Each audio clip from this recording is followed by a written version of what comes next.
What is up, YouTube? It's your boy Alex here from Alex CFE, and today we're going to be taking a look at a deck that has been on the back burner for quite a bit now, but I feel like now in the current meta it actually has a decent rogue matchup into some things. Also did get a couple new tools, so I do want to kind of profile it. We're going to be taking a look at Seraph. So like I said, this deck has kind of been on the back burner for a bit, but if you have been paying attention to the new support and kind of just like testing this out a little bit on the low, I actually think that it is a very decent kind of rogue deck that can go into a lot of different meta matchups and have a decent time. So we can walk through some of those as we go through the profile. I'll definitely outline them and kind of push and show you like where you should be pushing at certain points in the game and where you should kind of be like taking it back and really focusing on the control aspect of it, and just some of the new stuff that this deck did get that really propels it to this like kind of like rogue kind of relevance. So yeah, let's hop right into it now with the deck profile. And before we begin, I just wanted to quickly mention that if you are interested in purchasing any of the cards you see here today, we do have a TCG player affiliate link down in the description below. You can shop the link absolutely no cost to you. Help support the channel. I definitely appreciate you guys using that if you are interested in purchasing anything. And if you are enjoying the content, make sure to leave a like on the video, possibly consider subscribing to the channel. Much appreciated. I appreciate all the love that you guys have been showing me. It's been really tough with the channel rebrand. It's really hard to grow as of late, but I'm really trying to get to 2K before the end of the year, so if you guys can help me make that happen, I appreciate it. Thank you in advance. Cool, let's hop right in. Starting off with the ride line, very basic, just the in-theme grade 0, going into the 1, going into the 2, and then obviously the regular Seraph for the grade 3 right here. I don't feel like you can really deviate from this plan in the current state of Brandgate. Just a really solid ride line overall to kind of put some pressure on your opponent, rip some cards out of their hand early, kind of avoid them doing the early rush to you, but you still kind of benefit and want to early rush your opponent. And just having that triple drive on your first grade 3 turn kind of helps you survive a little bit longer. I've always been a firm believer of that. I feel like this deck is kind of the best out of any like the pure trial decks in a way, just because of the inherent nature of just the regular Seraph Snow. So yeah, just running the regular ride line over here. Let's get into the main deck. Starting off with the main deck over here. I'm just going to put that over here. Sorry about the glare. But this guy right here, this is just the prison. Again, you need to rest a card, soul charge 3 when it's put into the order zone, and then your opponent soul blast 1 or counter blast for 1 unit out of the prison, and then soul counter blast 1 for 2 out. So again, just a lot of things right now are kind of riding the line of like taking the minimum kind of damage in order to enable themselves the correct resources. And the whole point of this is to kind of let your, obviously imprison things in here. That's the point of this card. But like the playstyle, again, just get to 4 on your first grade 3 ride if possible. And I'll show you kind of how in this over here. And it kind of puts your opponent at a weird spot where they'll start using all your counterblast for that. So yeah, of course, that's just the typical prison playstyle right there. Getting right into it again with the boss unit. This is going to be Aurora, Fierce Princess, Seraph Purelight. Purelight can't be avoided, it is what it is. You have to have 4 of these in the deck. It enables you to counterblast 1, soul blast 1, unit with Seraph in its name, then you get to rip 2 cards from your opponent's hand, field, and their soul. So again, just depleting them of resources, key resources, like Gandiva goes through a fair amount of counterblast. They also go through some soul. So in order to kind of limit some of their plays with the soul blast, ripping that out with this is really good. Going first, it feels actually kind of decent into Gandiva. You're able to kind of rush them down and just like play an aggressive early game. It might throw them off just a little bit because they always like to kind of guard a bit earlier. And then over here, the second skill, during your turn, all your front row units get an additional 5k for every 2 of your opponent's cards prison in your prison. If 10 or more cards are in prison, all your front rows get an additional crit. So just again, putting that crit pressure on, this is really why you want to be at 4 damage your opponent, just because everything from there on out becomes lethal. And that's really the whole idea of building this deck in the rush format, and the way that you kind of counter some of the best decks right now kind of plays right into that. Next up over here, another newer card. I think this came out when it was this DBT 10. Yeah, so not too old over here. Didn't really see play previously, but I'm going to tell you why I kind of like this a little bit later. So this is Aurora Battle Princess Penetrate. Aqua's its first skill when it's placed on rear. Your opponent chooses a card from their drop and imprisons it in your prison. So this is controversial. I feel like the second skill kind of pays off a little bit more. And just, it makes it so that it's not as bad as it really reads on paper. A lot of people have an issue with, you're basically letting them to recycle some of the resources. Overall, I feel like so many decks have a way to recycle or dig out their cards now where it doesn't really matter if they're imprisoning from drop, and just kind of gives them another reason to like waste their resources and maybe get units out. Again, it can revive some like problematic cards, so just be careful when you do pop it down. But really, its second skill is important over here. Continues on rear or guardian circle. If 2 or more of your opponent's cards are imprisoned in your prison, this guy gets an extra 5k and a 10k shield. And then for the battle, this unit attacked when your opponent would call cards from their hand to guardian circle. They must call 2 or more at the same time, so the battle door on this is really nice. Again, this just helps. This is good in the late game. This is good in the early game. You want to get your opponent to 4, so making sure that everything in your front row, if you're able to successfully get that 10 off, which you definitely should be in this build, just to make sure it's really there with the pressure and everything. So late game, just, you know, Battledore, it's a 10k shield, not a 5k shield. I replaced the girl who used to, the card, the grade 2, that when placed down, you would basically imprison a card from your opponent's hand and then they get to draw. I just didn't like the cycling aspect of that. Allowing your opponent to kind of dig deeper into the deck is definitely problematic. I know that does help them deck out maybe a little bit, but overall, I just didn't feel it was worth it. I feel like this card is way more impactful just in my testing in general. So yeah, running that at a 3 of, and a card that enables us to really run that at a 3 of and just you can bump that to 4. I'll show you what to cut if you don't want to, but this new order card over here, so this is going to be Forbidel Surrogate. So this over here is a Regalia's piece. You can only have one of them in your deck, just a heads up. This is an order card, a grade 3, that search your deck or drop for up to a total of 2 grade 3 or grade 4 units with different card names and reveal them. Call all revealed grade 3 cards to rearguard circle and put all relevant, revealed grade 4 cards into hand, and if you search the deck, we shuffle the deck. This basically deck thins, can maybe recur you some Seraphs that you didn't have previously. You're basically always going to search this card right here, as well as your Purelight. Just this basically made all the grade 4 decks a little bit more consistent, and plus all the promos that we're getting later on. Once we do get those, I think they'll definitely be swapped into this. It just makes the deck really, really solid. So I think that, yeah, having this right here early, especially with this, the mulligan kind of at this point, you're always searching for a Purelight, but this is essentially your 5th copy of the Purelight. You always, if you have this in your hand, you know, you can go and search for other stuff too, but you don't have to mulligan as hard if you have this in your hand. And again, you don't need to find one of these in your opening hand because you can search it out if you do get this. Again, that's a 1 of. I feel like the mulligan, always try to mull for this card right here. If not, this is a great substitute and definitely still fits the bill for what you want to do with your game plan. So unfortunately, this card I think is a little bit pricey at the moment, but definitely in the current build, I feel like is necessary. If you want to have 4 copies of, who is it over here? Sorry about that. If you want to have 4 copies of her, cut this 1 card. I just personally like this. This is kind of a backup plan. We essentially are running 5 copies of our grade 4 now in the deck, but there's been times where like you just won't be able to find it, and if you don't at least Persona Ride, like you're going to be in a really bad spot overall.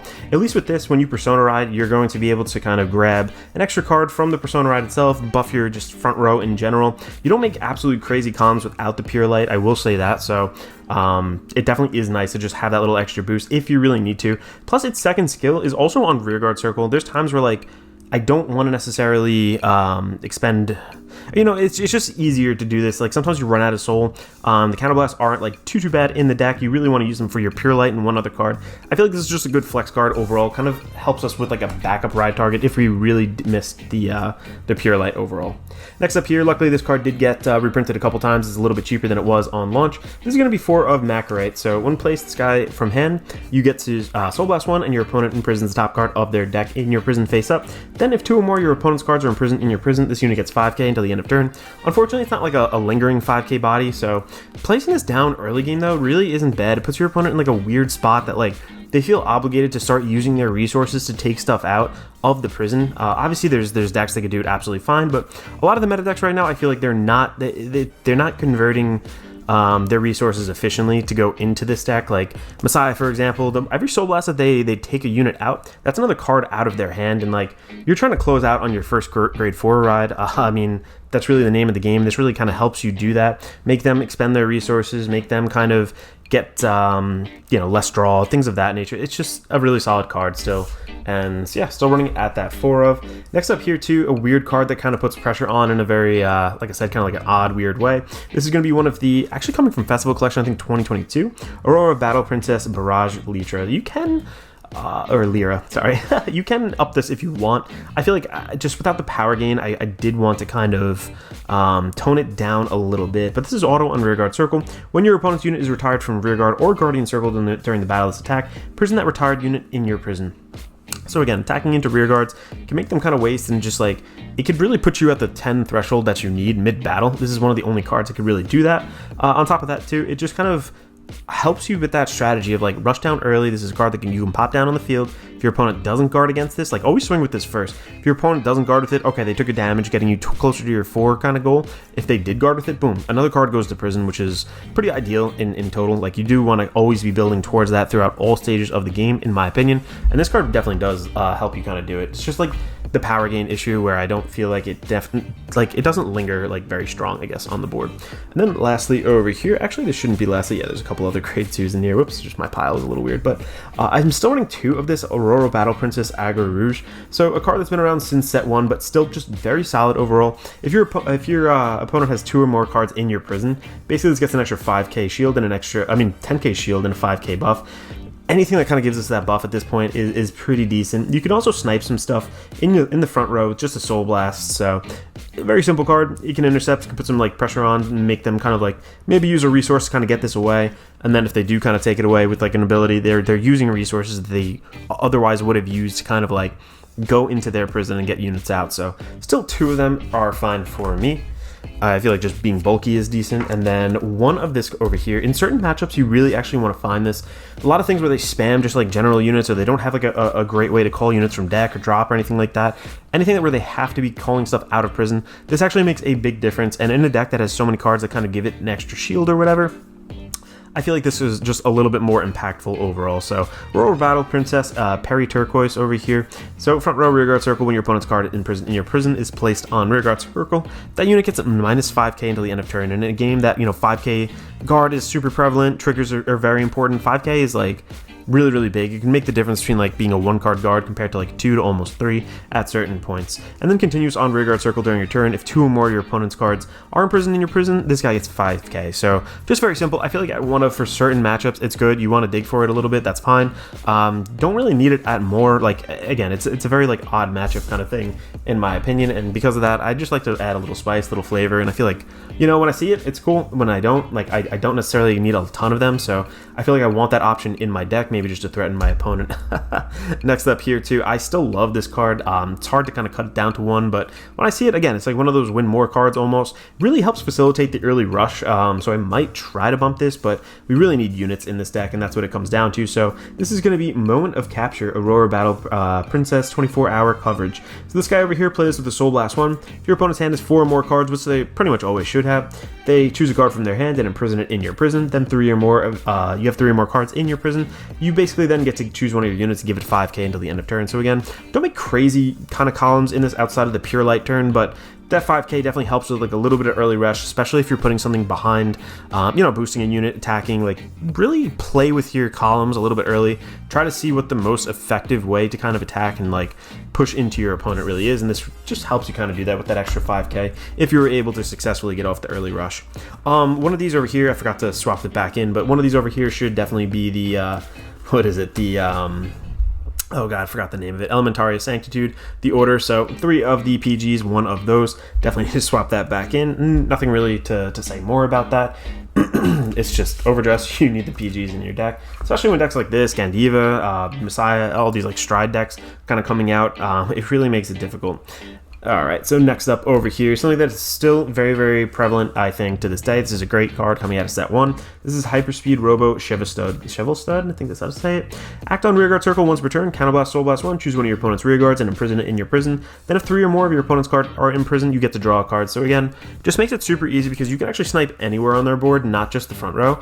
That just, really, really solid. And then also the fact that you do draw a card. This is one of the cards that help you kind of like recoup a little bit later into the game because you are expending a lot of cards from hand. This deck doesn't really superior call a whole lot at all outside of this next card, but I just feel like you need to have grade 1s in the deck just because if you go second, you need something to rest, obviously, for the prison. This is one of those targets where you just pop it down. You can use it residually later with that act ability. So yeah, super, super solid.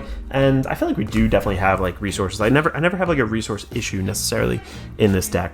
Next up over here, again, fitting into that same category of being a grade 1 you can call down. However, you don't really want to do that too early, but this is going to be Aurora Battle Princess Suppressed Gleamer. So on rearguard circle continues if you have Vanguard with Seraph in its card name. This guy gets an extra 5k, so actually the 13k body boosting is super, super nice. Like, I just feel like in this deck, once you get on that Purelight turn, this is really the nail in the coffin in a lot of ways. This also can help just, an AK body too. is really nice early game, just to kind of boost, make you some solid columns, especially if like you get a 15k column to a grade 2, all of a sudden you add this and make it a 23, you know, you can get over opponent's triggers. So grade 1s are always good for what they are. And then when this unit is placed on rearguard circle from hand, if 3 or more of your opponent's cards are imprisoned in your prison, search your deck for up to 1 card with the same card name as this unit, call it the rear, and then shuffle your deck. So basically, yeah, just filling the field a little bit early. Like, that's sort of the main, I feel like, weak point of this deck almost is the fact that it's not a multi-attack deck right now, and then also the fact that you don't superior call a whole lot at all. Just makes it a little bit tough. So this card definitely comes in clutch at certain points, helping you fill the field and not really expend resources from your hand. Cool, let's pan out over here and get into the triggers. All right, starting us off, we do have the new over triggers available out of the festival collection, but you know, I could see you maybe running the blue one, but I don't think you really run the orange one at this point. Like, the multi-attack is okay. You can do it if you want to. I just feel like this is still so impactful, the Elder Breath. Just the in-theme Brandgate one, just doubling your crit on your base crit for all your units is pretty much 2 already. It just makes it like so good going to that 4. You know, doubling your power, just, you know, making 60 to 80k kind of columns on your first, hopefully, grade 4 ride. It's too impactful to pass up. You can try the orange one, I would say. You can even try the blue one, really, but this is still just the MVP to me. Next up here, too, I'm doing a 2-2 split with the heals, essentially the 2 crit ones, as well as the 2 vanillas. 2 vanillas just for the early game. There are definitely decks that are spamming, you know, an extra crit or whatever. So just with that running around, like Gandiva basically being as good and prevalent as it is, it's kind of mandatory to, I feel like, run at least 2 of them in almost any deck right now. Next up here too, can't deny it. You need 7 crit at least in this deck. It should push it to 8, but I like to be a little greedy sometimes, and I feel like we have so much inherent crit pressure by our first Purelight turn that I'm actually doing a 2-2 split. I feel like you benefit from everything. Just that extra push from the front trigger is pretty big. Getting that 20k shield along with some of the extra boosted shields that you do get in this deck, just it feels very defensive overall. And you hit this on your first grade 3 ride, again, you have a triple drive, so you have a good chance of hitting triggers in general. I feel like the 20k shield is pretty impactful, as well as just like the 10. Like, you need to draw into your pieces. I said we don't superior call a lot. I feel like the draw trigger kind of helps us in that regard, maybe gain some pieces, and pieces in hand equal opponent's cards imprisoned, basically. And like, the more you have, the more, you know, you have to expend, but at the same time you're kind of reaching your win con. So I really do like that draw. I'm kind of split. I might, you know, I know typically you go 3 of one of these and they're just 8 crit. It is Overdress, but you know, we have that extra little, oh wait, do I have, yeah, no, that's the heal. I thought I had 5 of those for a second. Yeah, it's just, you have that inherent crit pressure already, so the extra crits, you know, 7 I feel like is the bare minimum. 8 is probably the sweet spot, but if you're greedy like me, do a little split towards the back end over here. I definitely don't mind it at all. So thank you guys so much for watching. Let me know what you think of this current build. I know there's some other cards that I'm not including. Let me know if you would change anything in here, if you've been playing around with this order card, if you've been playing around with any of the grade 4 decks, because I think I'm going to be doing Magnolia, because I've been playing with that a little bit too. So yeah, with the new order card. So yeah, thank you guys so much for watching. Again, if you are enjoying the content, I ask that maybe you do leave a like on the video, possibly consider subscribing to the channel. Thank you in advance. Thank you so much. This is Alex from Alex CFV signing out.